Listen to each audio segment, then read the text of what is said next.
श्रीमद्भागवत प्रथम स्कंद प्रथम अध्याय।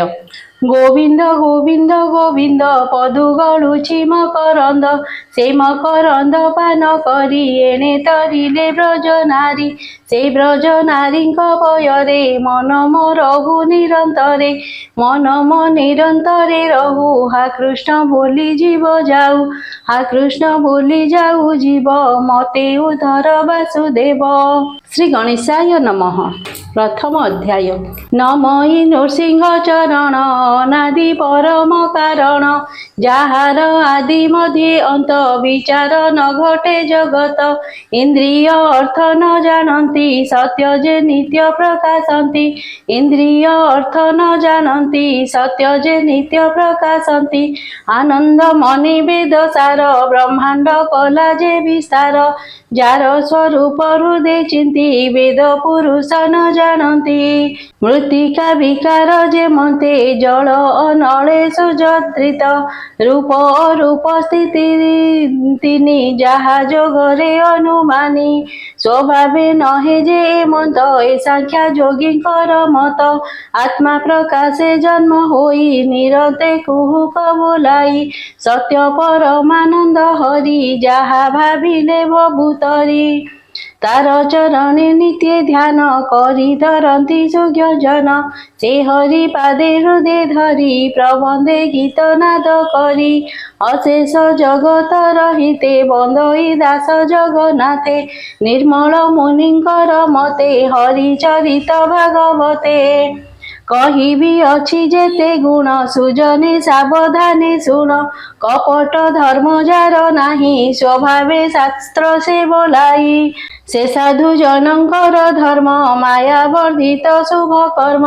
से धर्म जेहु अनुमानी एणु संसारे जेते ज्ञानी तांक विचार वस्तु जेते कहिबा शुण एक चिते लक्ष्य अलक्ष्य जेते जानी बोध विचार परिमाणी से वस्तु अछि जहि पुरी जहा चिंतन्ति ब्रह्मचारी श्रवण मात्रे मुख्य पाई त्रिताप मान क्षय जाई हृदय बसाई तक्षण अनादि प्रभु नारायण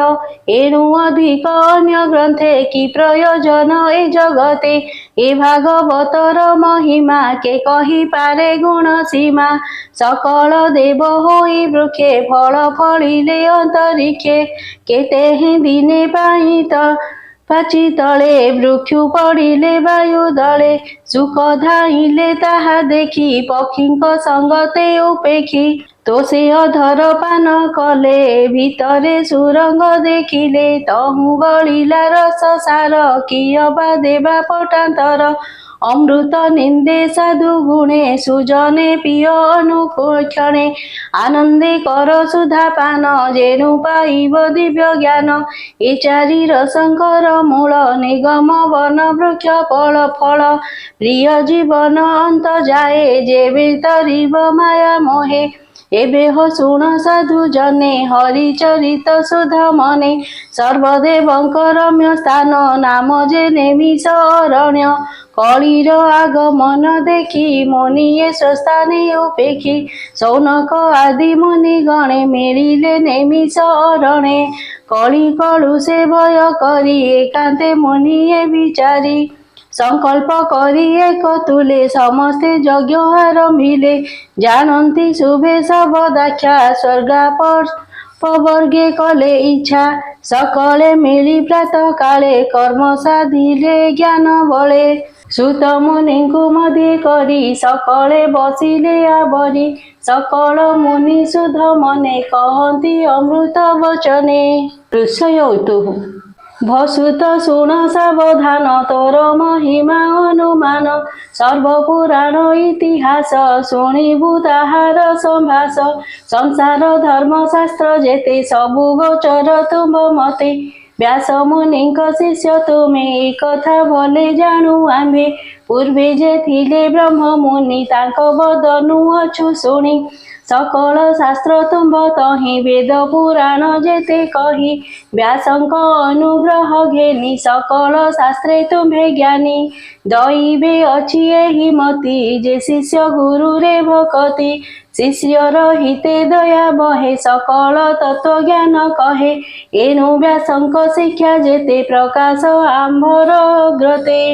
निश्चय एकांते श्रेय जेते जीव तरिब जे मते जेनु तुटई विष्णु माया कह आंभरे जेबे दया ए कली जुगे जेते प्राणी अल्प आयुष परिमाणी स्वभावे मंद बुद्धि हंती प्राणी की उपद्रव चिंती जुग व्यवहार परिमाणी सकल धर्म आंबे जानी ए प्रश्न शुभ आंब मते सार उद्धरु तुम्भे चिते कह के मते प्राणी कर ए घोरु माया रे निस्तार जेने प्रसन्न होई हरि ए जीव आत्मा को उधरी तुम्भे ए प्रश्न जोग बले प्रकाश कर मोहि तले कि प्रयोजने जगन्नाथ देव की उदरे संभूत से हेतु कह शुद्ध चिते आम्भे पचारु जन हिते घोर संसारे प्राणी पड़ी आत्मा निस्तार पथ होड़ी ଯାହାର ନାମ ଉଚ୍ଚାରିଲେ ସଂକଟୁ ତରି ଯାଆନ୍ତି ଭଲେ ଯା ଭୟୁ ଜୀବ ତେଜ ହରେ ସେ ହରି ନାମ ଶୁଣି ଡରେ ଯାର ଚରଣେ ଆଶ୍ରେ କରି ପତିତ ହୁଅନ୍ତି ବ୍ରହ୍ମଚାରୀ शुद्ध करती सर्वजने गंगा जे सन स्नान पाने ଯାହାର ଯଶ ଗୁଣ ଶ୍ଲୋକେ ପୁଣ୍ୟ ଭଜନ୍ତି ଏକେ ଏକେ କଳି କଳୁଷନ ଲାଗଇ କେବାନ ତରେ ଏହା ଗାଇ ଯେ ଯଶ ଗାଇ ମୁନି ଗଣେ ସୁଖେ ଧରନ୍ତି ଭବବନେ ଯେ ହରି ବ୍ରହ୍ମାଣ୍ଡ ମଧ୍ୟରେ ନାନା ଶରୀରେ ଅବତାରେ कलियागम आम्बे देखी सकल संपद उपेखी ए पुण्य क्षेत्रे शुभ क्षणे कृष्णर कथा अनुक्षणे करी तरिबु विष्णु माया भो मुनि कर तुम्भे दया आम्भर पूर्व पुण्य फले संगे होइलु तुम्भ मेले ए भयंकर कली काले आम्बे जे अछु भव कले ए भयंकर कली काले आम्भे जे अछु भव जले ए जलु कर तुम्भे पार बोईते जेने कने धार से हरि भक्त बश्चल सर्वदेवंक आदि मूल सकल धर्म जार संगे सुखे भी हरे नाना रंगे कलियागमे भगवान पशिले आपना भुवन जे धर्म संसार रखिब से काहि शरण पशिब से कथा कह मुनिवर आंब संशय हेउ दूर आत्मार माया जोग बले बिहरे अवनि मंडले तार महिमा शुणी नीति तोषण लोभे आंब चिते जिन्हा जे सन सुधारस पिबन्ते नुहन्ति सन्तोष अनंत रूपे थाई हरि बाह्य अंतरे कर्म करी एमंत नैमिषे बनस्ते सकल मुनिंक अग्रते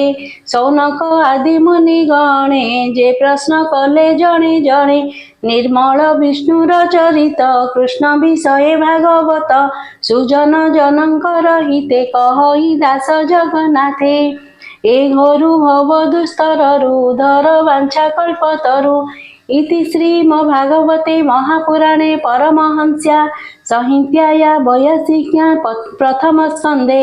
नैमिषीय पाख्याने ऋषि प्रश्ने नाम प्रथम अध्याय।